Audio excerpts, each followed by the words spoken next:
Hello दोस्तों, चित्रकला के ऑनलाइन क्लास में आपका हार्दिक स्वागत है। आज हम बात करेंगे मेवाड़ शैली के बारे में।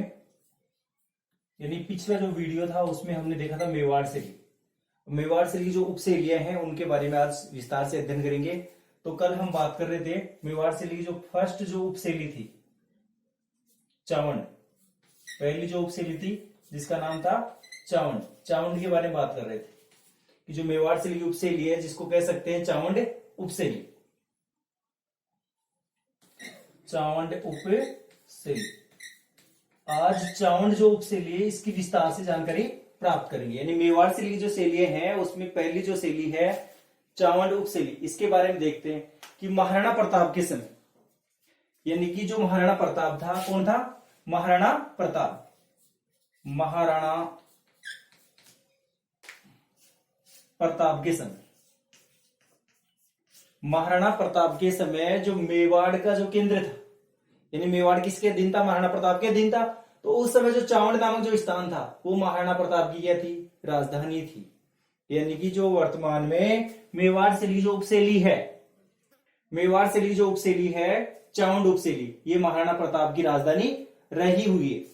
जो कौन सी शैली की उपशैली है? मेवाड़ शैली की उपशैली मानी जाती है इस काल की, यानी कि चावंड इस काल की मेवाड़ शैली में या चावंड उपशैली में इस काल में, इस समय में एक ग्रंथ का चित्रण किया गया। इस समय में एक ग्रंथ का चित्रण किया गया। उस ग्रंथ का नाम था रागमाला। क्या नाम था? रागमाला। इसको चावंड रागमाला भी कह सकते हैं। यानी रागमाला नामक जो ग्रंथ है इसको यानी कि चावंड में चित्रित किया गया था। इसको कहां चित्रित किया गया था? चावंड में। इसलिए इसको चावंड रागमाला के नाम से भी जान सकते हैं या रागमाला भी कह सकते हैं। इसका चित्रण कौन सी सन में किया गया और ये कहां सुरक्षित है? 1592 में। रागमाला नामक जो ग्रंथ है ये 1592 में इसका चित्रण या 92 में इसका चित्रण किया गया। 1592 ईस्वी में रागमाला नामक जो ग्रंथ था इसका चित्रण चावंड में किया गया। और आज वर्तमान में रागमाला नामक जो ग्रंथ है ये राष्ट्रीय संग्रहालय नई दिल्ली में आज भी क्या है? सुरक्षित है। इसके बाद में आगे देखते हैं, यानी कि इसकी जो उपशैली है, यानी कि जो चावंड उपशैली है इसमें कौन कौन सी शैलियों का मिश्रण देखने को मिलता है या कौन कौन सी शैलियों का समन्वय इसमें देखने को मिलता है। तो इसमें तीन शैली जो मुख्य शैलियां हैं, जो तीन स्कूलों में डिवाइड किया था ना, मेवाड़, मारवाड़ व हाड़ौती। मेवाड़, मारवाड़ और हाड़ौती, ये जो तीनों शैलियां हैं, मेवाड़, मारवाड़ और हाड़ौती, ये तीनों शैलियां जो हैं, इन तीनों शैलियों का समन्वय चावंड उपशैली में देखने को मिलता है। पूछा जा सकता है चावंड उपशैली में कौन कौन सी शैलियों का समन्वय देखने को मिलता है? तो आप बता सकते हैं मेवाड़, मारवाड़ और हाड़ौती जो शैलियां हैं, इन शैलियों का समन्वय चावंड उपशैली में देखने को मिलता है। चावंड उपशैली में एक ग्रंथ जो रागमाला था ये किसके शासनकाल में हुआ था? यानी कि महाराणा अमर सिंह के शासनकाल में, यानी कि महाराणा अमर सिंह के शासनकाल में रागमाला ग्रंथ का चित्रण किया गया। इसके बाद में जो दूसरी उपशैली है, मेवाड़ की जो दूसरी उपशैली है उसके बारे में देखते हैं। मेवाड़ की जो दूसरी उपशैली है वो कौन सी है? नाथद्वारा। कौन सी है? नाथद्वारा।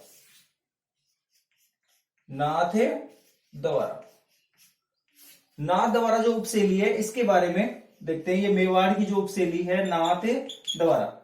अब नाथद्वारा ये कहां है? यानी वर्तमान में जो राजसमंद जिला है उदयपुर के पास में वहां स्थित है नाथद्वारा। यानी कि नाथद्वारा कहां स्थित है? राजसमंद में। तो मेवाड़ की जो दूसरी उपशैली है वो कौन सी है? नाथद्वारा उपशैली। नाथद्वारा जो उपशैली है इसके बारे में देखते हैं। यानी श्रीनाथ जी, यानी नाथद्वारा जो शैली है ये प्रकाश में कैसे है? यानी श्रीनाथ जी की जो मूर्ति थी वो ही एक मुख्य आकर्षण का केंद्र था। श्रीनाथ जी की मूर्ति ही यहां इसका मुख्य आकर्षण का केंद्र था, इसलिए इसकी पहचान हो पाई। कौन सी शैली की? नाथद्वारा शैली की। और जो नाथद्वारा शैली है इसमें कर्षण लीलाओं से संबंधित, कौन सी लीलाओं से संबंधित है? कृष्ण लीलाओं, कृष्ण लीलाओं से संबंधित चित्रण कार्य अधिक किया गया है। नाथद्वारा शैली में कृष्ण लीलाओं से संबंधित चित्रण कार्य अधिक हुआ है। पूछा जा सकता है किससे संबंधित चित्रण कार्य अधिक हुआ है, तो आप बता सकते हैं कृष्ण लीलाओं से संबंधित चित्रण कार्य कौन सी शैली में, नाथद्वारा शैली में अधिक हुआ है। और श्रीनाथ जी यानी कि जो नाथद्वारा शैली है, या भगवान श्रीनाथ जी की जो प्रतिमा है, भगवान श्रीनाथ जी की जो प्रतिमा है, प्रतिमा के पीछे यानी जो प्रतिमा है, प्रतिमा के पीछे बड़े आकार के जो पर्दे लगाए जाते थे, क्या लगाए जाते थे, पर्दे, या जिनके पर्दों के ऊपर जो चित्रण कार्य किया जाता था, उन्हें किस नाम से पुकारते थे, पिछवाई पेंटिंग। किस नाम से, पिछवाई,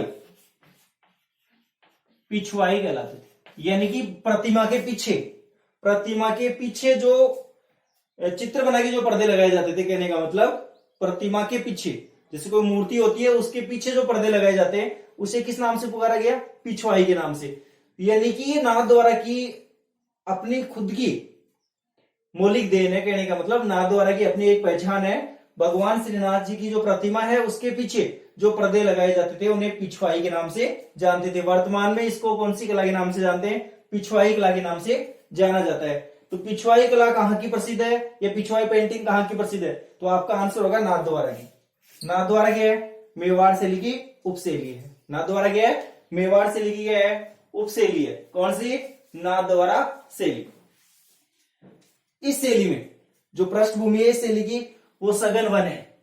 यानी इस जो नाथद्वारा शैली है, इसकी जो पृष्ठभूमि में क्या दिखाया गया है, पृष्ठभूमि में, भूमि में सघन वन दिखाया गया है। पृष्ठभूमि कैसी है, सघन वनों से आच्छादित है। नाथद्वारा की जो पृष्ठभूमि है वो सघन वनों से क्या है, आच्छादित है। और यहां केले के पेड़ की प्रधानता है। केले का जो पेड़ है, केले के पेड़ की प्रधानता है, केले के पेड़ की प्रधानता है।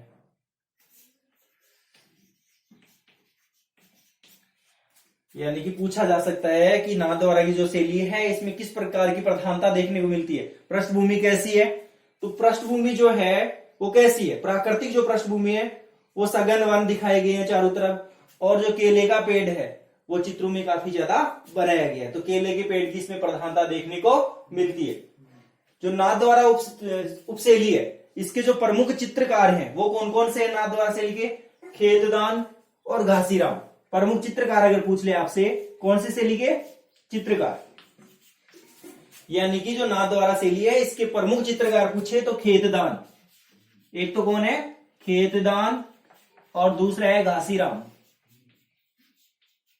यानी कि ये दो नाथद्वारा शैली के प्रसिद्ध चित्रकार हैं। इसके बाद में मेवाड़ शैली की जो दूसरी उपशैली है, कहने का मतलब अगली जो उपशैली है जिसका नाम है देवगढ़, तीसरी जो उपशैली है उसका क्या नाम है, देवगढ़ उपशैली है। उसके बारे में देखते हैं। जो नाथद्वारा शैली है इसमें से हर बार क्वेश्चन पूछे जाते हैं, जैसे पूछ ले पिछवाई पेंटिंग या नाथद्वारा कहां स्थित है ना, इस प्रकार के कई प्रकार के क्वेश्चन यहां से क्यूटअप होते हैं मेवाड़ शैली में। इसके बाद में तीसरी या थर्ड जो उपशैली है उसका नाम है देवगढ़, देवगढ़ उपशैली, देवगढ़ उपशैली। अब बात करेंगे हम लोग मेवाड़ शैली की जो थर्ड उपशैली है देवगढ़ उपशैली, उसके बारे में। यानी महाराणा जयसिंह, महाराणा जयसिंह, महाराणा जयसिंह, महाराणा जयसिंह के काल में, यानी जो देवगढ़ उपशैली है ये महाराणा जयसिंह के काल में यहां एक शासक था रावत, शासक था रावत। यानी कि रावत इनकी वो क्या बोलते हैं, गोत्र बोला जाता है इनका, रावत द्वारिका दास, रावत द्वारिका दास चूड़ावत। यानी कि देवगढ़ शैली का जो शासक था महाराणा जयसिंह के समय रावत दवारिका दास चूड़ावत, इसने देवगढ़ की स्थापना की थी। रावत दवारिका दास चूड़ावत ने कौन से स्थान की या कौन से ठिकाने की? देवगढ़ ठिकाना, इसको कह सकते हैं देवगढ़ ठिकाना। आज भी आप लोग देखते हैं, यानी कि जो शेखावत होते हैं, राजपूत होते हैं ना, कहने का मतलब है वो ठिकाना लगाते हैं, ठिकाना, है ना। तो देवगढ़ जो ठिकाना था, इसकी स्थापना का श्रेय किसको जाता है? रावत दवारिका दास चूड़ावत को जाता है। यानी कि जो मेवाड़ की उपशैली है देवगढ़ उपशैली, तो देवगढ़ जो ठिकाना है इसका श्रेय किसको जाता है स्थापना का? रावत दवारिका दास चूड़ावत को जाता है। और चूड़ावत ने कौन से सन में इसकी स्थापना की थी? 1680 में, 1680 ईस्वी में रावत दवारिका दास चूड़ावत ने देवगढ़ ठिकाना 1680 में इसकी स्थापना की थी। रावत दवारिका दास चूड़ावत ने देवगढ़ ठिकाने की स्थापना की, कब की? 1680 में की। और यहाँ के जो रावत थे वो क्या कहलाए? यानी यहाँ के जो रावत थे, कहां के? देवगढ़ के रावत, वो क्या कहलाए या इतिहास में किस नाम से उनको जाना जाता है? सोहलवे उमराव के नाम से। किस नाम से? सोहलवे उमराव, सोहलवे उमराव के नाम से। सोहलवे उमराव के नाम से कहां के रावतों को जाना जाता है? देवगढ़ के रावतों को। किस नाम से? सोहलवे उमराव के नाम से। सोहलवे उमराव के नाम से कहां के ठिकाने के राजपूतों को जाना जाता था? देवगढ़ के राजपूतों को। देवगढ़ किसकी उपशैली थी? मेवाड़ की उपशैली थी। इसके बाद में देखते हैं कि देवगढ़ जो शैली है इसको प्रकाश में लाने का श्रेय किसको दिया जाता है? देवगढ़ जो उपशैली है इसको प्रकाश में लाने का श्रेय किसको दिया जाता है? श्रीधर अंधारे, यानी कि जो देवगढ़ उपशैली है इसको प्रकाश में लाने का श्रेय, देवगढ़ उपशैली को प्रकाश में लाने का श्रेय किसको दिया जाता है? श्रीधर अंधारे को। जो श्रीधर अंधारे हैं इन्होंने देवगढ़ शैली को प्रकाश में प्रकाशित किया, कहने का मतलब यानी कि देवगढ़ शैली को प्रकाश में लाने का श्रेय श्रीधर अंधारे को जाता है। और देवगढ़ जो उपशैली है इसमें कौन कौन से या किस प्रकार के चित्र देखने को मिले हैं? देवगढ़ जो शैली है इसमें किस प्रकार के चित्र देखने को मिले? शिकार के दृश्य। देवगढ़ जो चित्र शैली है इसमें कौन कौन से या किस प्रकार के चित्र देखने को मिले हैं? एक तो शिकार के दृश्य चित्र, बात करें देवगढ़ चित्र शैली जो है इसमें जो चित्र देखने को मिले शिकार के दृश्य, शिकार के दृश्य,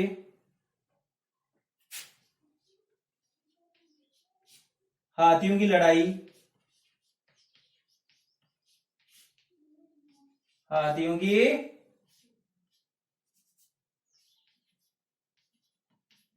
लड़ाई, यानी शिकार के दृश्य, हाथियों की लड़ाई, इस प्रकार के जो चित्र थे वो कौन सी शैली में देखने को मिले? देवगढ़ उपशैली में। और कृष्ण लीलाओं से संबंधित चित्रण कार्य इसमें होता रहा है मेवाड़ शैली में सबसे ज्यादा। तो आपको दो चित्र याद रखने, शिकार के दृश्य और हाथियों की लड़ाई। मेवाड़ जो शैली थी उसकी जो उपशैली है देवगढ़ उपशैली, उसमें देखने को मिला है। और इस शैली के यानी देवगढ़ जो चित्र शैली है इसके भित्ति चित्र, देवगढ़ चित्र शैली के कैसे चित्र? भित्ति चित्र। और भित्ति चित्र कैसे होते हैं? वे चित्र जिनका अंकन किसके ऊपर किया जाता है? दीवार के ऊपर किया जाता है, भित्ति चित्र। यानी जिनका चित्रण किसके ऊपर किया जाता है? भित्ति चित्र किसे कहेंगे? यानी जिनका चित्रण दीवार के ऊपर किया जाता है उन्हें किस नाम से पुकारेंगे? भित्ति चित्र के नाम से पुकारा जाता है। तो यहाँ जो भित्ति चित्र के उदाहरण है वो कौन कौन से है? अजारा की ओबरी,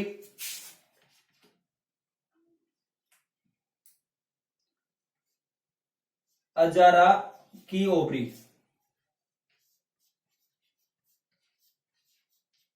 अजारा की ओबरी, मोती महल, मोती महल आदि। यानी कि देवगढ़ जो चित्र उपशैली है, देवगढ़ उपशैली के जो चित्र हैं उनमें भित्ति चित्र के जो उदाहरण है अजारा की ओबरी और मोती महल प्रमुख है। पूछा जा सकता है देवगढ़ उपशैली के भित्ति चित्र के उदाहरण बताइए। तो आप लोग स्पष्ट रूप से देख सकते हैं अजारा की ओबरी और मोती महल कौन सी शैली के भित्ति चित्र के उदाहरण है? देवगढ़ शैली के भित्ति चित्रण के प्रमुख उदाहरण है। और इस शैली में भी क्या हुआ है? तीनों शैलियों का समन्वय देखने को मिलता है। कौन कौन सी तीनों शैली? अभी थोड़ी देर पहले बताया था ना, मारवाड़, मेवाड़ और ढूंढाड़। मारवाड़, मेवाड़ और ढूंढाड़ नामक जो शैली थी, है ना, इन तीनों शैलियों का समन्वय भी इस देवगढ़ शैली में देखने को मिलता है। भित्ति चित्र के उदाहरण हो गए, प्रमुख चित्र देवगढ़ में कौन से हैं, किस प्रकार के हैं, ये भी आपको देखने को मिले हैं। प्रमुख चित्र पूछे तो शिकार के दर से, हाथियों की लड़ाई। अगर भित्ति चित्र पूछे तो अजारा की ओबरी और मोती महल। देवगढ़ जो भित्ति चित्र, देवगढ़ शैली के जो भित्ति चित्र के उदाहरण है वो प्रमुख रूप से देखने को मिलते हैं। इस शैली का जो प्रसिद्ध चित्र है, देवगढ़ शैली का जो प्रसिद्ध चित्र है वो कौन सा है? प्रसिद्ध अगर चित्र पूछे आपसे, देवगढ़ शैली का प्रसिद्ध चित्र अगर पूछे तो आपको बताना है राज दरबार। प्रसिद्ध अगर चित्र पूछे तो आपको बताना है राज दरबार, यानी कि प्रसिद्ध चित्र राज दरबार। यानी कि प्रसिद्ध चित्र अगर आपसे पूछे, एक तो चित्र शिकार के दर से, हाथियों की लड़ाई। अगर भित्ति चित्र पूछे तो अजारा की ओबरी और मोती महल। अगर आपसे पूछ ले कि प्रसिद्ध चित्र कौन सा है, किसका? देवगढ़ शैली का प्रसिद्ध चित्र कौन सा है, तो आपको बताना है राज दरबार, यानी कि देवगढ़ शैली का प्रसिद्ध चित्र है। कौन सा? राज दरबार। राज दरबार नामक जो चित्र है वो कौन सी शैली का प्रसिद्ध चित्र है? देवगढ़ शैली का प्रसिद्ध चित्र है, जिसका निर्माण 1839 में किया गया था। इसका निर्माण कब किया गया था? 1839 ईस्वी में।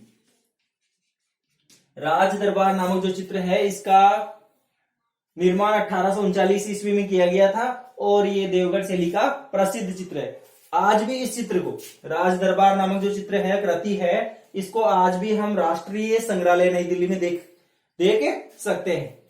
इसके बाद में जो अगली जो शैली है इसकी उपशैली, मेवाड़ शैली की उपशैली है, वो है शाहपुरा। मेवाड़ शैली की जो अगली जो उपशैली है वो कौन सी है? शाहपुरा उपशैली है। शाहपुरा, ये शाहपुरा नामक जो स्थान है ये राजस्थान के भीलवाड़ा जिले का है। कौन से जिले का है? भीलवाड़ा। यानी कि शाहपुरा कौन से जिले में आता है? भीलवाड़ा जिले में। ये भी मेवाड़ शैली की जो है, मेवाड़ शैली है, इसकी क्या है? उपशैली है। मेवाड़ शैली की क्या है? उपशैली है। कौन सी? शाहपुरा। शाहपुरा मेवाड़ शैली क्या है? उपशैली है। तो शाहपुरा किसके लिए प्रसिद्ध है या कहाँ स्थित है? तो शाहपुरा, सीधी सी बात है, शाहपुरा भीलवाड़ा कस्बे में स्थित है। ये इसका छोटा सा एक कस्बा है भीलवाड़ा का। क्या? शाहपुरा। तब आप अगर पूछे, छोटा क्वेश्चन कई बार पूछ भी लेता है, भीलवाड़ा या शाहपुरा कौन से कस्बे, शाहपुरा कहाँ स्थित है, तो आप बता सकते हैं भीलवाड़ा में स्थित है, या भीलवाड़े कस्बे का भीलवाड़े का छोटा सा एक कस्बा है। क्या? शाहपुरा। शाहपुरा की जो प्रसिद्ध कला है, यानी कि शाहपुरा जो है इसकी प्रसिद्ध जो कला है वो किस नाम से जानी जाती है? फड़ के नाम से जानी जाती है। किसके नाम से जानी जाती है? फड़, यानी फड़ के नाम से जानी जाती है। इसका यानी चित्रांकन जो होता है कपड़े के ऊपर होता है, कहने का मतलब, और काफी लंबी चौड़ी फड़े होती है, जैसे तेजाजी है, गोगाजी है ना, रामदेव जी है, आदि की जो फड़े होती है। और कौन लोग इनको वाचन करते हैं? यानी भोपा जाति के जो लोग होते हैं वो इनका वाचन करते हैं फड़ का, और ये नृत्य करते भी इसका वाचन किया जाता है। रंगमंच इसका बड़ा सुंदर होता है और बहुत ही लय के साथ, तालमेल के साथ भोपा और भोपन नाचते हुए इसका बखान करते हैं फड़ का। तो फड़ कहाँ की प्रसिद्ध है? शाहपुरा भीलवाड़े की। तो यानी कि फड़ नामक जो है वो शाहपुरा उपशैली में सबसे प्रसिद्ध है। क्या? फड़। फड़ चित्रांकन में, यानी फड़ जो चित्रांकन है, फड़ का चित्रांकन, फड़े चित्रांकन में, फड़ का चित्रांकन करने में जोशी परिवार, कौन सा परिवार? जोशी परिवार। फड़ का चित्रांकन करने में जोशी परिवार का अहम योगदान है। यानी कि शाहपुरा उपशैली में सबसे ज्यादा किसका चित्रांकन किया गया है? फड़ का चित्रांकन किया गया है। और फड़ के लिए क्या है? शाहपुरा उपशैली जो मेवाड़ शैली की उपशैली है वो प्रसिद्ध है। इसमें इसका चित्रांकन कौन सा परिवार कर रहा है? जोशी परिवार कर रहा है। उनमें कौन कौन है? जैसे नाम पूछ ले कि कौन कौन से जोशी जो हैं जो फड़ का चित्रांकन कर रहे हैं, तो इसमें श्रीलाल जोशी,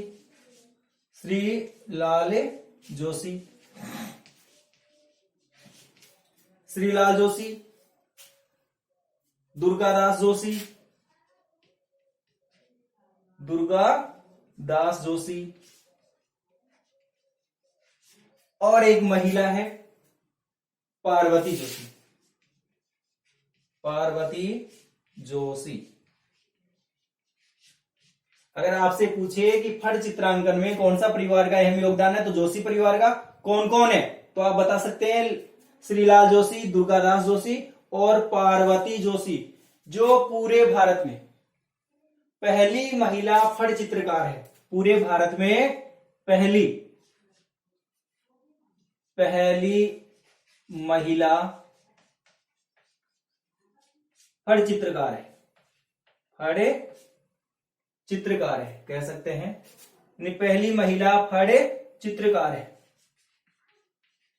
पहली महिला फड़ चित्रकार कौन है? पार्वती जोशी। फड़ का चित्रांकन सबसे ज्यादा कहां किया जाता है? शाहपुरा भीलवाड़ा में किया जाता है, जो मेवाड़ शैली की उपशैली कहने का मतलब एक केंद्र है। शाहपुरा कहां स्थित है? भीलवाड़ा में स्थित है। इसका चित्रांकन कौन सा परिवार कर रहा है? जोशी परिवार कर रहा है। कौन कौन है उसमें? प्रमुख रूप से कौन कौन से लोग जो हैं जो इसके चित्रांकन में लगे हुए? तो श्रीलाल जोशी, दुर्गादास जोशी, पार्वती जोशी, जो पहली महिला फड़ चित्रकार है। धन्यवाद। इसके बाद में कल देखेंगे हम लोग मारवाड़ शैली। जय हिंद, जय भारत।